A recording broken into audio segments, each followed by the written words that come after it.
Welcome to Herself, a space for women to have deep conversations about the intersection between spiritual entrepreneurship and fulfilling your potential, so you can become the woman you truly are in every area of your life. After being in business for over 2 decades, I've learned, as you likely have too, that as you grow your business grows you in unexpected, often challenging, yet miraculous ways. Here, we'll talk about how to get out of your own way so you can grow a business that's abundant and sustainable while allowing you to be a force for good in the world. I'll give you simple, actionable strategies as well as wisdom and inspiration to help you root into your wholeness, lead from your values, and work in ways that feel deeply aligned so you can bring your true self into the world through your business and in every area of your life. This fall, I'm offering something new here on the podcast, a 5-part series called The Season of Slow Business. Inspired by my recent move to France, my upcoming 48th birthday, and this potent passage through perimenopause, this series arises from a deeply personal shift, a call to slow down, to listen more closely, and to let my business evolve in rhythm with my body and the seasons. So over the next several weeks or throughout the autumn season here in the Northern Hemisphere, we will explore what it truly means to build a business that honors your body's pace, your nervous system's intelligence, and the natural rhythms of the earth. In a world that prizes constant output, hustle, and growth at any cost, slow business invites us to remember another way, a way rooted in feminine wisdom, in seasonal living, and in deep trust in life's timing. Whether you're in your 20s or your 60s, navigating a new chapter, or simply craving more spaciousness, you are welcome here, because no matter what age you are or where you live in the world, there is a part of you that remembers, yes, there is another way, a way of doing business and living life that's sustainable, that's soulful, and that's in sync with the deeper rhythms of life. So together, we'll explore how to align your work with your inner and outer seasons, how to cultivate sustainability from the inside out, and how to create a business that nourishes rather than depletes you. So if you're in a transition, longing for breathing room, or just tired of pushing through, you are in the right place. And I am so grateful to be walking this path with you. About 15 years ago, after my first book came out, I was living in Boulder, Colorado, and I was continuing to build my online business around women's spirituality and empowerment. And things were booming in my business, and my calendar was packed, more so than it had ever been in my life. And back-to-back workshops, private sessions, retreats, I was saying yes to everything. And from the outside, it all looked successful. People wanted to work with me. My offerings were full. But inside, I was growing increasingly exhausted. And yes, I was doing the work that I loved, but I had this growing sense of dread every time I looked at my Google Calendar. And as an introvert and a highly sensitive being, there just wasn't enough rhythm between doing and being. There wasn't enough recovery time. There wasn't enough margin for spontaneity, for rest, or just doing nothing. And I remember sitting with one of my mentors, a woman who leads a very spacious life, and sharing all of this and expecting her to maybe help me optimize my schedule or find more efficiency or better time management techniques. Instead, she looked at me and said something that I will never forget. And she said, "Sarah, leave 1/3 of your space empty." 1/3 empty. And I remember my immediate reaction was like, are you kidding me? I can't afford to do that. How is that even practical? I have bills to pay. People are counting on me. I have a business to run. What if someone wants to book and I have to say no? And all of these kind of panicked thoughts flooded in, and the idea felt completely impossible and even a bit irresponsible. But she was insistent, and she said, if you fill every inch of your life, there's no room for the divine to enter, no room for inspiration, for spontaneity, for the unexpected gifts that want to come through. You're not leaving any space for your higher self. And at the time, I was working on my second book, which is called The Book of She. And a light bulb went off inside as I was hearing her talk. And I said, oh, She's talking about she space. She, the feminine, the mystery, the wisdom that emerges from doing, not from rather the wisdom that emerges not from doing, but from being. And slowly, and admittedly, I was reluctant at first, I just started to experiment a bit with this. And I blocked off more time in my calendar, time that wasn't for teaching or for private sessions, for meetings, and just open white space. And that was really the first time that I started to batch my teaching and meeting and private session days. And I still have that now. It's Tuesdays and Wednesdays, and blocked off every Sunday. Sunday for me is my Sabbath. I don't schedule anything on Sundays. And more, I've started to fill out that she space. What happened is that at first it was uncomfortable. The empty space felt vulnerable, but slowly things started to shift and ideas came that never would have surfaced without that. Creative impulses, opportunities I wouldn't have been able to say yes to if my calendar was already really full. And most importantly, I just started to feel like myself again. Not like a human doing, but a human being, a woman being present to her own life. And again, this became the foundation for what I call She Space. And I write about that in more depth in the book of She. But the essence is this, that spaciousness isn't a luxury. It's not something we get to only after we've earned it or we've proven ourselves or we've reached some level of success. Spaciousness is actually the path forward. It's actually the way to get to where we want to go. And it's how we stay connected to our intuition. We cannot hear that still small voice inside if we are rushing around. It's how we prevent burnout. It's how we create businesses and really craft lives that nourish us rather than depleting us. And for those of us who are sensitive, who are spiritually oriented women, this really isn't optional. It is essential.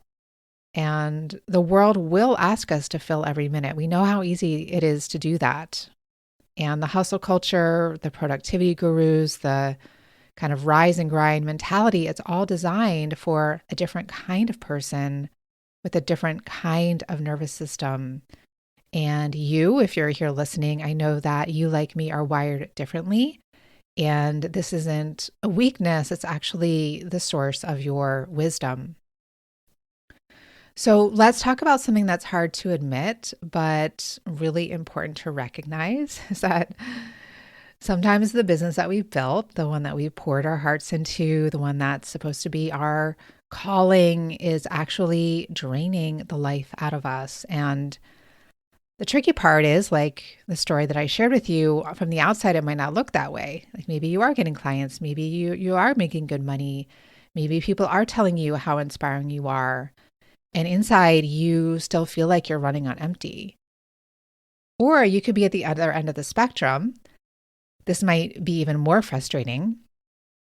You could feel like you're doing all the right things and you're still not getting the results that you want. You're following the formulas, you're showing up consistently, you're doing what the experts say to do, but the clients aren't coming, the money isn't flowing, and you're left wondering, well, what am I doing wrong here? And I want to share some signs that your business might be working against your energy rather than supporting it. And as I go through these, I invite you to just notice without judgment, with some gentleness and compassion if you can. Just notice if any of these things resonate with you. So the first sign is overwhelm and dread. And you wake up in the morning and instead of feeling excited about your day, you feel a heaviness. You feel a sense of, oh God, I have to do all of this. You're looking at your calendar and it feels like too much. And maybe you're telling yourself that you should be grateful, you should be excited, but you are, if you're honest with yourself, you're exhausted even before your day starts. The second sign is creativity blocks. So you sit down to write that email, to create that offer, to plan that workshop, and nothing comes. The well feels dry. You used to have ideas flowing all the time, but now it's like you're just trying to squeeze water from a stone.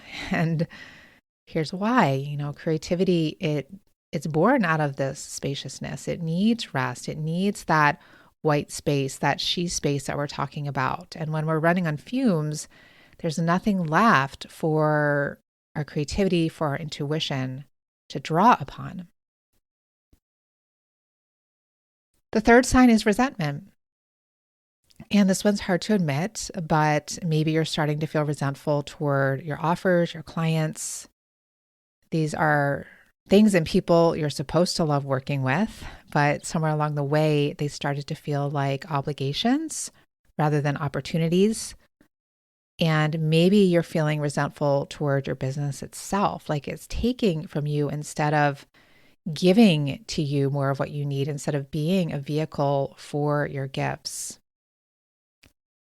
And the fourth sign is disconnection from your joy and your intuition. So you're going through the motions, you're checking the boxes, you're following someone else's formula, but you can't remember the last time that you felt truly lit up by your work. And that spark, that sense of, yes, this is why I'm here, it has gone dim. And your intuition, or kind of that inner knowing that used to guide you, you can barely hear it anymore underneath the noise of what you think you're supposed to be doing. Now, I want you to ask yourself a few questions, and you don't have to answer them out loud or even write them down right now. Just notice what comes up. Are you white knuckling through your days? Pushing through when your body is asking you to slow down? Are you leaving enough space for spontaneity and rest? Or is every moment scheduled, every hour accounted for? When do you feel most alive in your work? And when do you feel the most depleted? And here's the big one. Is your current way of working sustainable for someone with your level of sensitivity? Because here's what I've learned, and through a lot of trial and error, what works for people with more high energy nervous systems doesn't work for highly sensitive people. What works for someone who thrives on constant action doesn't work for someone who needs quiet to access their wisdom and to regenerate. And if you are trying to force yourself into a business model that was designed for someone else, of course you're exhausted. Of course, something feels off. And to be clear, this isn't about you doing something wrong. This isn't about you not being disciplined enough or committed enough or strong enough with enough willpower. But this is about recognizing that you might be trying to run a marathon when you're built for, say, like a long meandering hike with plenty of rest stops for snacks and sitting down and enjoying the view. And there's nothing wrong with that. Again, this is your wisdom. This is your gift. And the good news is that when you recognize this pattern, you can start to do something different. You can start to design your business around your actual energy, not someone else's idea about how a business should run. And that's exactly what we are here exploring today and also throughout this 5-part series this season, because there is another way. There is a way that honors your rhythms, your sensitivity, your need for spaciousness, a way that lets you build something lasting and supportive, not just for your business, but for your entire being. So if the typical always on, always producing business model doesn't work for us sensitive women, well, then what does? And I want to offer a different paradigm, one that's really not new at all. It's actually quite ancient. In fact, it's been here all along, and it's written into the natural world around us. So nature doesn't produce all year round. Trees don't apologize for losing their leaves in the fall. Bears don't feel guilty for hibernating in the winter, and seeds don't rush their germination in the spring. Everything in nature moves in cycles. Seasons of growth and seasons of rest, seasons of visibility and seasons of going underground. And we as women, as humans, as part of this earth, we are no different. Yet, Somehow in business, because this has not been taught in business, is that we ignore this and we produce constantly, where we feel like we always need to be visible, that we always need to be growing, growing, growing without any periods of dormancy or integration. And then we wonder why we're exhausted. And there are natural ebbs and flows in business. That's part of this. There are times where maybe a lot of people are coming to you to work and times where it's slower. And the more that we trust these rhythms, the more that we can see the wisdom in those ebbs and those flows, that, oh, life is giving you the chance to regenerate and to renew when things are slower. So what about finding a way to not get so stressed out about that, not be staying pedal to the metal, and really embracing that space of more quiet to tend to other things? So to go more deeply into this, I want to introduce you to what I call the seasonal business map. And it's a way of structuring your year that mirrors these natural rhythms instead of fighting against them. So here's how it works. Winter is for dreaming and planning. And this is a season of going inward, of visioning, of asking the deep questions about what you really want to create. In nature, winter is when everything appears dormant, but underground, what's happening underground? The roots are deepening. The seeds are gestating, and there's so much happening beneath the surface, we just can't see it yet. And this is your time for retreat. This is your time for reflection, for strategic planning that's rooted in your soul's vision. It's not just about tactical to-dos.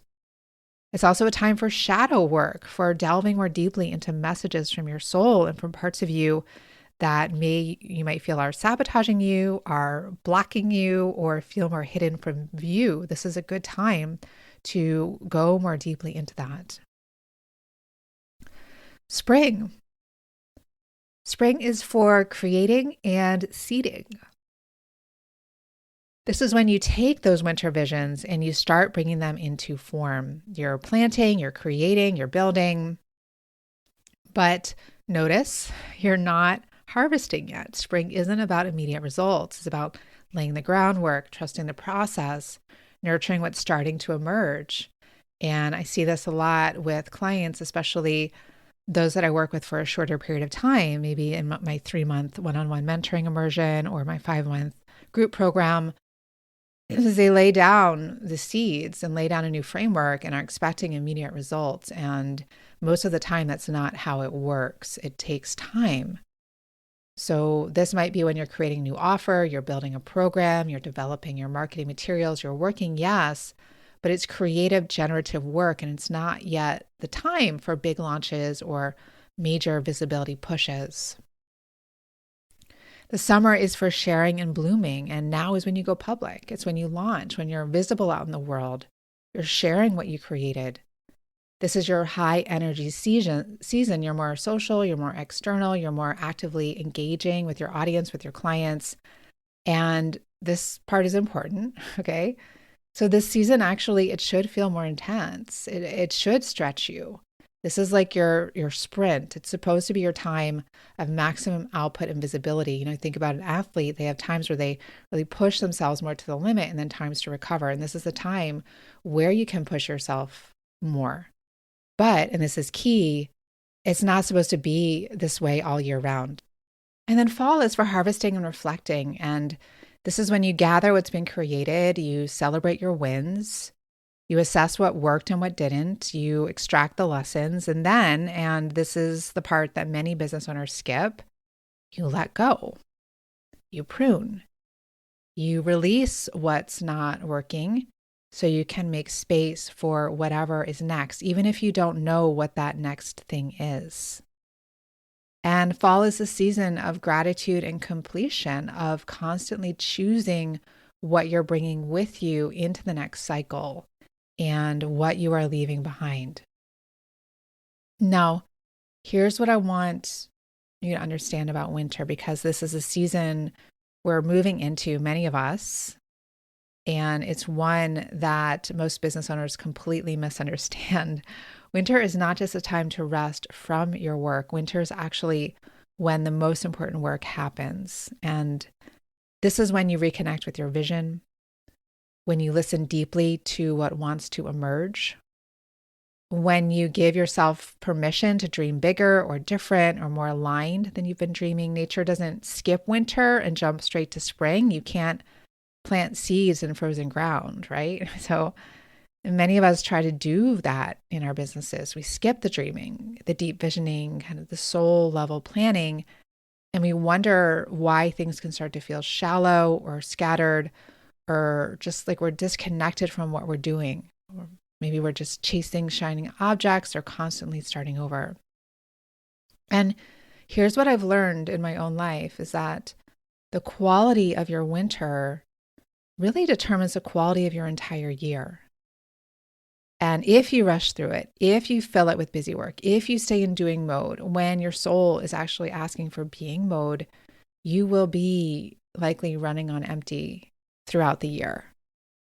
And if you honor it, if you really take the time to go inward, to listen, to rest, to let your vision clarify, what follows does become easier. And it takes trust because, again, we're not taught this. And seasons can be metaphorical, right? So I write about this a lot in my first book, The Way of the Happy Woman, and also my second book, The Book of She. Both talk a lot about cycles. And, our menstrual cycle is metaphorically our winter. Post-menopause is also metaphorically the winter season. And we can also have longer periods in our lives where maybe there's been a big letting go or a big grieving, a big heartbreak, and the new life hasn't emerged yet, and that can be a winter too. So right now, in these weeks between Halloween and the new year, this is a sacred time. This is a sacred portal, a threshold, and that's really the core reason why I wanted to offer this series during this portal. And this is an opportunity to step back and ask, what wants to emerge in my business next year? What does my soul actually want to create? What rhythms would truly support me?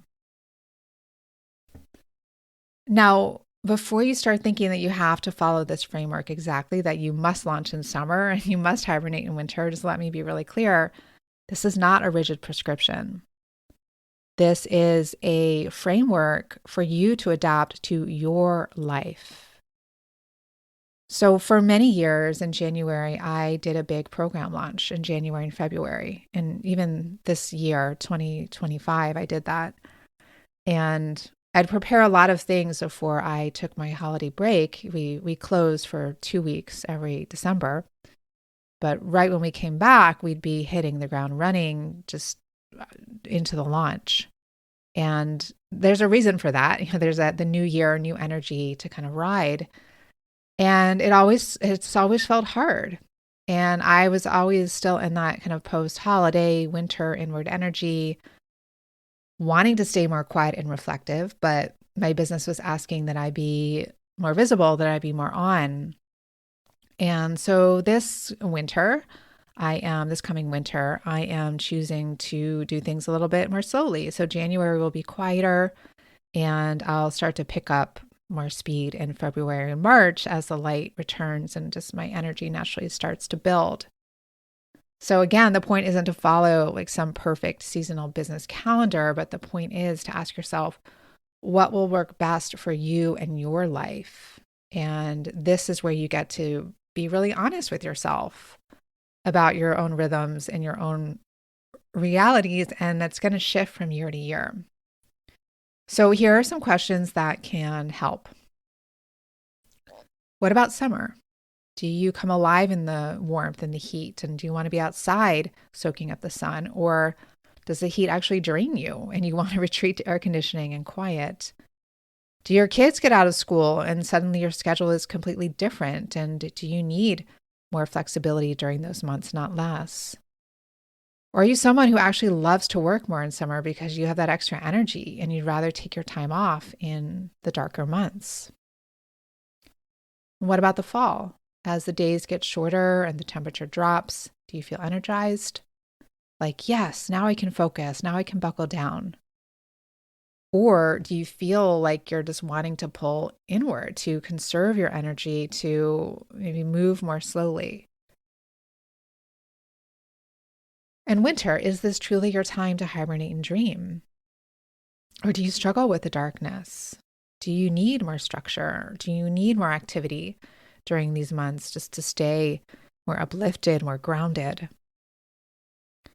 And what about threshold times throughout the year, like the equinoxes, the solstices? Do you feel something shift in you during those transitions? Do you need buffer time around those sacred markers, kind of space to let one season close before the next one begins?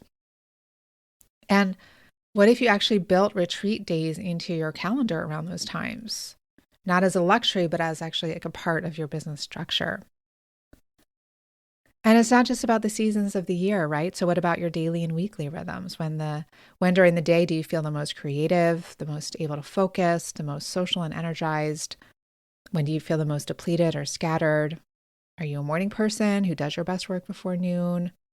Or are you someone who doesn't really come alive until the afternoon or the evening? And like I mentioned before, what activities in your business light you up? What activities drain you? Where are you forcing yourself to work in ways that actually don't fit your nature just because that's what you think you're supposed to do? Because again, there's no one size fits all approach to any of this. And you get to design your business around what actually works for your life, your energy, your rhythms. So think of this, you can think of this seasonal framework as a starting point, as a lens to help you see the natural cycles that might be at play, but then adapt it, make it yours. And the question isn't, am I doing this right? The question is, does this work for me? Does this feel sustainable? Does this honor my energy? Does this create space for both the doing and the being? And maybe your winter happens in August when you take your sabbatical, and maybe your spring energy kicks in right after the new year. Maybe you have 2 growth seasons and 2 rest seasons, and that don't map to the seasons at all. So we've talked about understanding your natural rhythms, designing your business around them instead of against them. And maybe you're thinking, okay, yeah, Sarah, this makes sense. I'm going to sit down in December and create a plan that actually honors my energy. And here's an important thing I want to tell you, and this is again an area that most business planning misses. That understanding your rhythms isn't enough. You can have all the self-awareness in the world. You can know exactly when your high energy times are. You can know what your ideal schedule is. You can know what kind of business you want to build. But if you don't have inner coherency around that vision, around that plan, if all the different parts of you aren't on board with that, you're still going to sabotage it. So let me paint a picture just to hopefully make this a little bit clearer, and tell me if this sounds familiar. Okay. So it's early January. Let's say the first week of the year. You are riding that kind of new year, new you energy. You're feeling inspired, motivated, ready to make this year different. You sit down with your journal, maybe some beautiful planning tools, and you start mapping out your year. And your visionary part takes over. Like, she has big dreams. She's seeing all the possibilities. She's getting excited about what you can create. And you're writing it all down. It feels good. You can see it so clearly. And then fast forward to February, and the plan is sitting in a drawer or in a Google Doc that you haven't opened in weeks. You've hit snooze on your morning routine. You haven't started the program. Your email list hasn't grown. You're avoiding the things that you said you were going to do that were most important. And you're wondering, well, what's wrong with me? Why don't I have the discipline? Why can't I just follow through? And likely here's what actually happened. So when you sat down to make that plan, your visionary part was in charge. But she's just one part of you, right? Your scared part, well, she wasn't consulted. And she has some very real concerns about being more visible, about being judged, about failing publicly. Your need for rest part, well, she looked at that ambitious plan and thought, where's the space for me? This looks exhausting. Your perfectionist part, Well, he's terrified that what you create won't be good enough. So he's been quietly stopping you from even starting. And your hyper responsible part, she's worried about money and whether this is really the smart thing to do and what's going to happen if it doesn't work. So then what? These parts create resistance, procrastination, self-doubt. Suddenly you're too busy to work on that program you wanted to launch. You're getting sick. You are finding reasons why now isn't the right time. And you think it's a lack of discipline. You think it's a lack of commitment. You think it's a personal flaw, a character flaw, but it's not. It's that only one part of you made that plan and all the other parts are protesting for various reasons. So this is why I find it so crucial to bring internal family systems into my business planning, because if we don't get all parts of you on board with your vision, those parts will sabotage it. There's no question about it. Not because they're trying to ruin your life, they're just trying to protect you. And remember, in IFS, we understand that we're not just one unified self. We're made up of many different parts, many different facets, kind of like a inner family, or to use more business language, it's like an inner committee. So there's the part that wants to grow and expand, the part that wants to stay safe and small, the part that drives you forward, the part that tells you to rest, the part that's ambitious, the part that's scared. And when they're in conflict with each other, we feel stuck. And many women come to me saying, I just feel paralyzed. And this is why we feel paralyzed, because we're fighting against ourselves. So when you learn to identify these parts, to hear what they need, to get them all in the same room and actually have a conversation, that's when things really begin to change, because you create that inner coherency. That's when you create a plan that really all of you can get behind. It's going to be a different plan than your visionary made. It's going to be a plan that all of you can agree with. So instead of the visionary creating an overwhelming plan that your other parts rebel against, you sit down and say, okay, what does my visionary part want? What does my scared part need? What does my need for rest part require to feel safe with this plan? And when you can hear all these voices, when you can honor what each part needs, that's when you create a plan that feels doable, exciting, yes, but also safe, ambitious, yeah, but also doable. And most importantly, it's a plan where you're just not constantly fighting against yourself. So sustainable business planning, it requires both of these. One, understanding your natural rhythms, your energy patterns, your seasonal flows, your life circumstances. And two, creating inner coherency, getting all parts of you aligned and on board with the plan. And of course, there's a lot of other elements like mapping out income projections, promotions, marketing calendar, all that kind of stuff. That's not what we're going into here. We're really talking about more of the energetics of business planning. And this process of combining all these elements, the seasonal awareness, the inner coherency, as well as kind of the brass tacks needed for a solid business plan, annual business plan. This is what we create together inside my third annual Design Your Dream Business in 2026 virtual retreat. It's happening in early December 5th and 6th. And over those 2 days together, it's an intimate, hands-on workshop immersion. We don't just create a business plan for the year ahead. We create a plan that all of you can get behind. And we identify the different parts that have opinions about your business. We hear what they need. We negotiate. We find the both and solutions. And we map it all to your actual energy, your seasons, your rhythms, your life. So by the end of the retreat, you don't just walk away with a beautiful 12-month plan covering your marketing, your income, your promotions, your time off. You walk away with a plan that feels doable, that you can just start working it in January when the page turns to 2026. A plan that doesn't make half of you want to rebel against it the moment that you look at it.